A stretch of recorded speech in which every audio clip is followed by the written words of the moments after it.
राप्रपाका नेता ज्ञानेन्द्र शाहीले पुष्पकमल दाहाल प्रचण्डलाई यसरी जवाफ दिए। उहाँको स्पिच सुन्दै गर्दा जनजातिबाट पहिला कोही पनि थिएनन् भने पद्मसुन्दर लावती पहिला मन्त्री थिए है। हजुर भर्खर कलेज पढ्दै गर्दा हिरालाल विश्वकर्मा देशको मन्त्री थिए।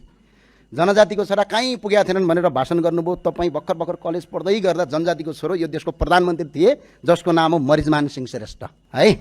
त्यसपछि दलित मुक्ति मोर्चा जिन्दाबाद भनेर आन्दोलन गरिराख्नु भएको थियो। तर मेरो कर्णाली प्रदेशको अञ्चलाधीश उत्तम टमाटा दलितकै छोरा थिए। अनि रुकुम रोल्पाका मगर दाजुभाइहरूलाई अब तपाईँहरूको पहुँच भएन, हतियार उठाउनुपर्छ भनेर लागिराख्नु भएको थियो। त्यही रुकुम रोल्पामा पटक पटक नेपालको इतिहासमा सबभन्दा बढी मन्त्री हुने बालाराम घरती मगर राजाका पालामा मन्त्री नै थिए। त्यो भए हुनाले हिजो केही नभएको होइन। महिलाहरूको हकको कुरा गर्ने भने नेपालको पहिला सम्माननीय पूर्व प्रधानमन्त्री नाबालक नै हुनुहुन्थ्यो। त्यतिखेर नेपालको पहिला मन्त्री द्वारिका देवी ठकुरानी देशको मन्त्री भइसक्नु भएको थियो है। अब मधेसी जनजाति आदिवासीको कुरा गर्ने हो भने पशुनारायण चौधरीदेखि लगेर वेदानन्द झादेखि लगेर साहना प्रधानदेखि लगेर शैलजा आचार्यदेखि लगेर देशको सम्माननीय राष्ट्रपति भइसक्नु विद्या भण्डारी पनि राजाकै पालाका मन्त्रीहरू हुन्। त्यो भएर महिलाहरूको सहभागिता थिएन, कसैको थिएन भन्ने कुरा यो संसदमा त्यो सत्य होइन। हस्, धन्यवाद। जय राष्ट्रवाद, जय नेपाल। समयका लागि।